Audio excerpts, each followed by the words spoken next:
प्यारे बच्चों, आपका अपने इस चैनल पर हार्दिक स्वागत है।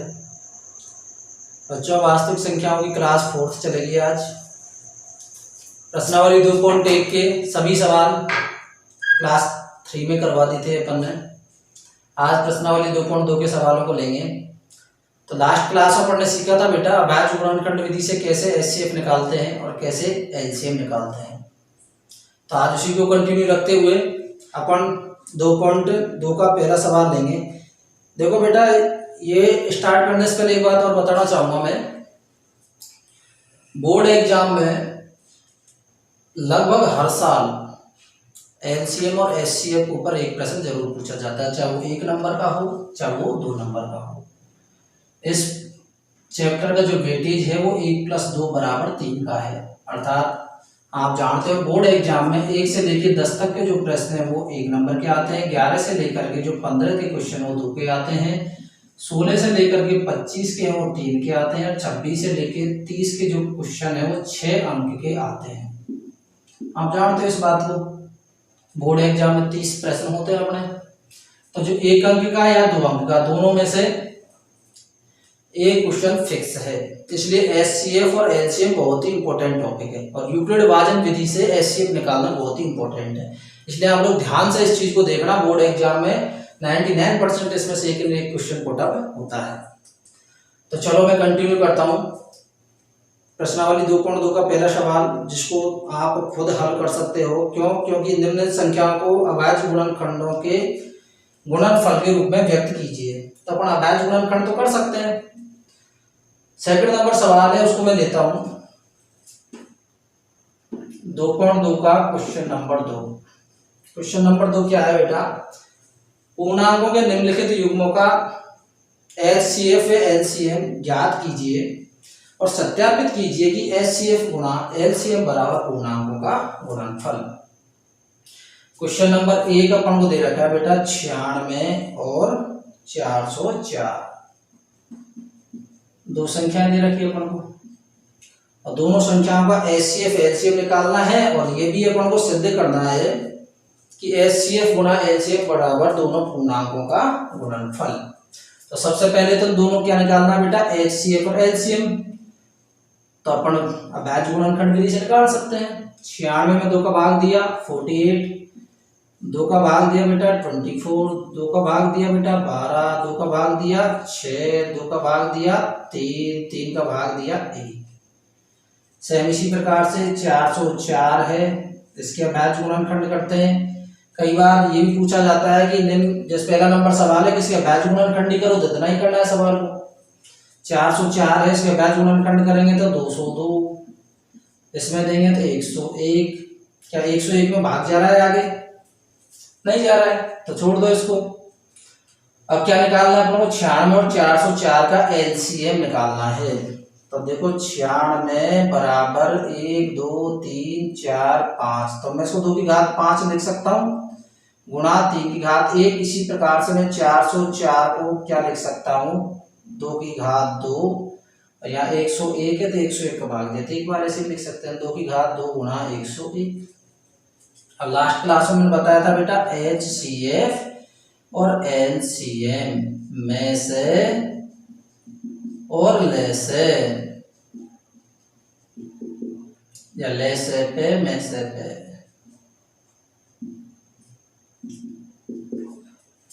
तो कैसे निकालते हैं? 2 देखो दोनों में है। अब लास्ट क्लास बताया था भाई एचसीएफ में क्या है बेटा? छोड़ना किसी को नहीं है, जो दोनों में कॉमन है। सबसे पहली कंडीशन तो ये है कॉमन होना चाहिए, दोनों में मौजूद होनी चाहिए वो संख्या। दोनों मौजूद है, बिल्कुल है, तो ही अपन एचसीएफ में लेंगे। तो 2 ले लिया। और दोनों मौजूद है तो घात कौन से लेंगे बेटा? छोटी लेंगे। तो 5 और 2 में से घात छोटी कौन सी बेटा? 2। तो 2 की घात 2 गुणा, और कोई मौजूद है इसमें? नहीं है। तो नहीं तो 3 इसमें है तो इसमें नहीं है, 101 इसमें है तो 101 इसमें नहीं है। इसका मतलब जो अपना एचसीएफ है वो 2 की घात 2 बराबर कितना आ गया बेटा? 4। और एलसीएम में अपन को चाहे दोनों में मौजूद हो चाहे मत हो, अपन सभी संख्याओं को बारी बारी से लेते हैं। जैसे 2 की घात 2 इसमें मौजूद है, 2 इसमें मौजूद है, भाई दोनों में जो मौजूद है उसकी तो लेंगे अपन बड़ी घात। दोनों में जो मौजूद है उसकी तो लेंगे अपन बड़ी घात, तो जो मौजूद नहीं है दोनों में, चाहे एक में ही है तो उसको भी अपन लेंगे जो का त्यों। तो 2 की घात 2, 2 की घात 5 में से 2 की घात 5 लेंगे। अब 3 इसमें नहीं है तो ले लो, 3 को भी ले लो, इसमें है इसमें नहीं है तो इसको भी ले लो। तो क्या निकाल लिया अपन ने, HCF और LCM। अपन से ये कह रहा है भाई सत्यापित करो कि दोनों संख्याओं का HCF और LCM है उसका गुणनफल निकाला जाए तो दोनों संख्याओं के गुणा के बराबर होता है। इसको अपन को सत्यापित करना है। तो देखो LCM 96 और 404 गुणा HCF, किसका HCF इसी का 96 और 404 का, दोनों को यदि गुणा करें तो पहली संख्या गुणा दूसरी संख्या के बराबर आ जाना चाहिए। तो दो संख्याओं का LCM गुणा HCF बराबर पहली संख्या गुणा दूसरी संख्या, ये फॉर्मूला होता है, इसको अपन याद कर सकते हैं, इसको सत्यापित भी अपन कर सकते हैं।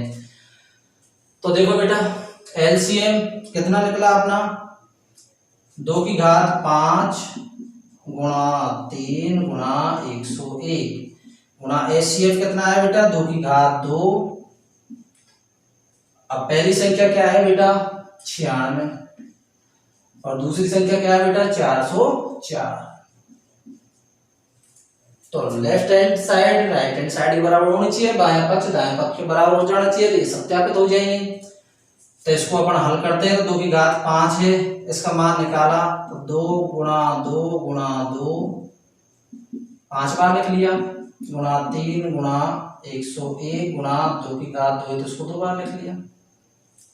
तो बेटा कर लो इनको सबको गुणा कर लो, 2 दूनी 4 दूनी 8 दूनी 16 दूना 32 और 32 दूना 64 64 दूना 128। तो 2 2 को गुणा किया सबको तो 128 गुणा 3 और 3 को यदि 100 गुणा किया तो बेटा कितना आ गया 303।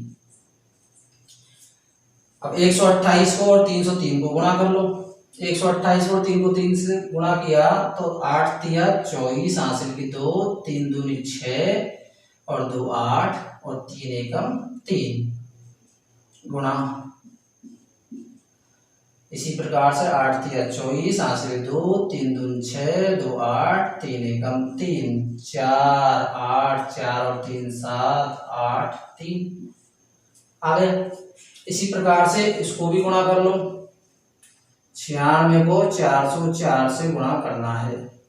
तो 404 से गुणा किया तो 4 को इससे गुणा किया तो 6 चौका 24 हासिल की 2 9 चौका 36 2 38 गुणा 0 0 गुणा 6 चौका 24 हासिल की 2 9 चौका 36 और 2 38 4 8 4 और 3 7 8 और 3 38,784 38,784। तो ये अपना सत्यापित हो गया। तो इस प्रकार अपन ने देखा कि भाई दो संख्याएं होंगे LCM और HCF निकालें तो उन दोनों को यदि गुणा कर दे तो दोनों संख्याओं के गुणनफल के बराबर होता है। ये दो संख्याओं पर ही अप्लाई होगा, ये नहीं अपन 3 संख्याओं के निकाल लेंगे फिर उसको करेंगे। तो अपन 2 संख्याओं के लिए इसको अप्लाई करेंगे, क्योंकि अपनी बुक में 2 संख्याओं के लिए दे रखे क्वेश्चन। अगला क्वेश्चन तीसरा नंबर है, अभाज्य गुणनखंड विधि द्वारा निम्नलिखित पूर्णांकों का HCF व LCM ज्ञात कीजिए। तो इसको तो अपन कर सकते हैं बेटा, क्योंकि लास्ट क्लास में समझा दिया था यदि 3 संख्याएं आ जाए तो भी उनका HCF और LCM निकाल सकते हैं। अब देखो चौथा नंबर सवाल है, किसी खेल के मैदान के वृत्ताकार पथ पर मैदान का एक चक्कर पूरा करने में रमन को 18 मिनट लगते हैं। तो मैं इसको साफ कर देता हूं पहले।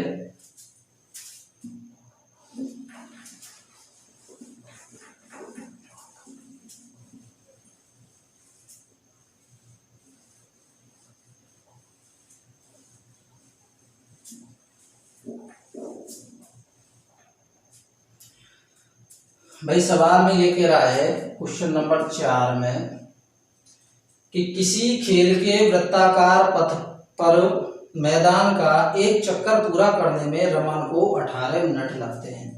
भाई खेल का ये मैदान है और कैसा है, वृत्ताकार दे रखा है, और अपन से ये कह रहा है भाई इस वृत्ताकार मैदान के चारों तरफ चक्कर लगाने में रमन को 18 मिनट लगते हैं। कितने मिनट लगते हैं रमन को? 18 मिनट। इसी वृत्ताकार पथ पर मैदान का एक चक्कर पूरा करने में अनुप्रिया को 12 मिनट लगते हैं, और अनुप्रिया को कितने लगते हैं बेटा? 12 मिनट। देखो बच्चों, इस सवाल को मैं लिखूंगा तो काफी टाइम लग जाएगा बोर्ड पे, आपकी किताब में आप इस सवाल को देख लेना। 2.2 का क्वेश्चन नंबर 4 है। तो मैं एक बार बोल के आपको सुना देता हूँ।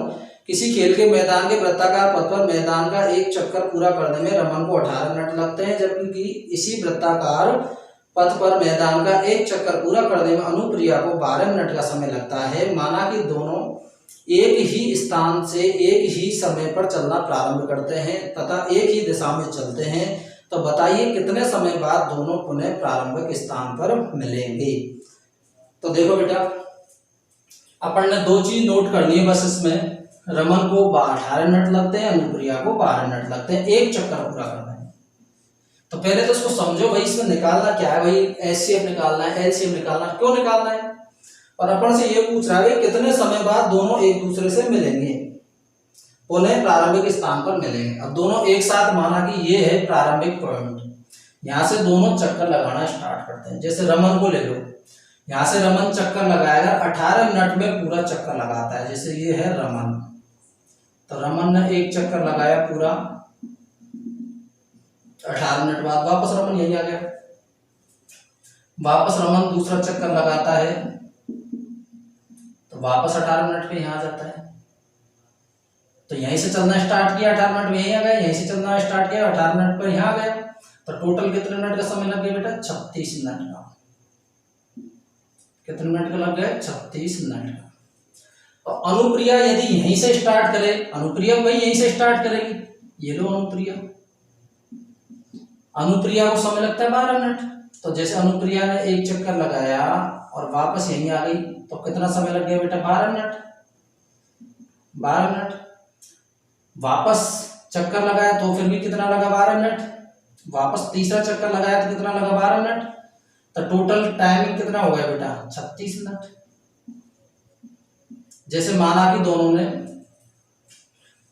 12 बजे दोनों ने चक्कर लगाना स्टार्ट किया, तो 12:36 पर जो रमन है इसके 2 चक्कर पूरे हो गए और अनुप्रिया के 3 चक्कर पूरे हो गए।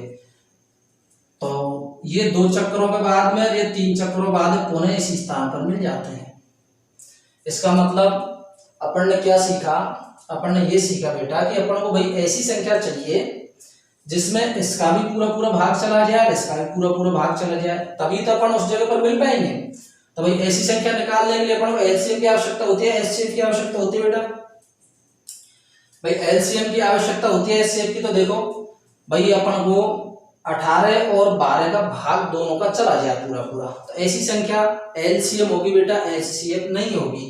एचसीएफ ऐसी संख्या होती है जिसका इन दोनों में पूरा पूरा भाग चला जाता है। इन चीजों को हल्का सा समझना है अपन को, क्योंकि जब तक दिमाग में ये चीज क्लियर नहीं होगी एलसीएम क्या होता है, एचसीएफ क्या होता है, बेटा सवाल नहीं कर पाओगे। तो देखो भाई एलसीएम तो वो होता है दोनों का, जो भी इसका एलसीएम आया उसमें इसका भाग चला जाएगा, इसका भाग चला जाएगा। जैसे इनका एलसीएम निकाल के मैं बताऊं आपको, जैसे 18 और 12 का एलसीएम गुणनखंड विधि से निकाल लो। 2 का भाग दिया तो 2 नाम 18, 3 का भाग दिया 3 3 9, 3 का भाग दिया 1 12, 2 का भाग दिया 6, 2 का भाग दिया 3, 3 का भाग दिया 1। तो 18 को अपन लिख सकते हैं 18 बराबर 2 गुणा 3 गुणा 3, और 12 को अपन लिख सकते हैं 2 गुणा 2 गुणा 3। तो इनका जो एचसीएफ आ गया बेटा वो क्या आ गया? बराबर इसको लिख सकते हैं 2 गुणा 3 की घात 2 बराबर 2 की घात 2 गुणा 3। तो एचसीएफ आ गया बेटा इनका 2 गुणा 3, क्या आ गया? 2 गुणा 3 बराबर 6। क्यों? क्योंकि 2 इसमें भी है, इसमें छोटी घात, 3 इसमें छोटी घात। और एलसीएम इनका आ गया बेटा, एलसीएम कितना आ गया इनका? देखो 2 में बड़ी घात 2 की घात 2, 3 में बड़ी घात 3 की घात 2, 2 की घात 2 4, 3 3 9, 9 चौका 36। एलसीएम क्या है 36। तो मुझे ये बताओ बेटा एचसीएफ कितना है 6, संख्या कौन सी 12 और 18, क्या 6 का भाग 12 में जा रहा है, गुरुजी जा रहा है कि 6 का भाग 18 जा रहा है। इसका मतलब एचसीएफ वो चीज होती है जिसका इन्हों भाग चला जाता है, दूसरी भाषा में कॉमन भी इसको कह देते हैं। और एलसीएम वो चीज होती है बेटा जिसमें इनका भाग जा रहा है। देखो 18 का भाग 36 में जा रहा है, 12 भाग 36 जा रहा है। तो अपन ऐसी ही संख्या की आवश्यकता है, तो अपन क्या निकालेंगे बेटा, ऐसे सवालों में एलसीएम निकालेंगे। आ रही बात समझ में? देखो बेटा सवाल को तो मैं डायरेक्ट तुमको ये भी कह सकता था कि भाई 18 और 12 का एलसीएम ले लो, पर क्यों ले लो भाई, एलसीएम क्यों ले, एचसीएफ क्यों नहीं ले सकते? तो मैंने इसीलिए इतनी सारी रामायण करके आपको समझाया बेटा कि भाई इसका एलसीएम क्यों लेते हैं अपन। तो अपन ने क्या सीखा भाई, अपन 18 और 12 क्या लेना बेटा, एलसीएम लेना है। तो कितने मिनट बाद दोनों एक दूसरे से मिलेंगे, जो एलसीएम आया 36 उतने मिनट बाद एक दूसरे से मिलेंगे। तो सीधा सीधा अपन कह सकते हैं ऐसे सवालों पर अपन क्या निकालते हैं बेटा, एलसीएम निकालते हैं। क्या निकालते हैं अपन, एलसीएम। तो अपन देखेंगे लास्ट में रमन एवं अनुप्रिया एक दूसरे से पुनः 36 मिनट बाद मिलेंगे। क्या समझ में आया आप लोगों के? अगर कोई कंफ्यूजन रह जाता है तो उसको एक बार और देख लेना, क्योंकि सवाल में थोड़ी सी क्रिटिकल तो है ही है, हल्का सा बच्चों की दृष्टि से। बाकी ऐसी कोई बात नहीं है। वो प्रॉब्लम इसलिए आती है क्योंकि एलसीएम और एचसीएफ के फंडे दिमाग में थोड़े क्लियर नहीं रहते हैं। अपन लोग क्या, बहुत से बच्चे क्या रटने पर ज्यादा जोर देते हैं, बहुत से समझने पर जोर देते हैं। जो समझने पर जोर देता है बच्चा उसको कोई प्रॉब्लम ही नहीं है इसमें। तो अब आगे बढ़ते हैं।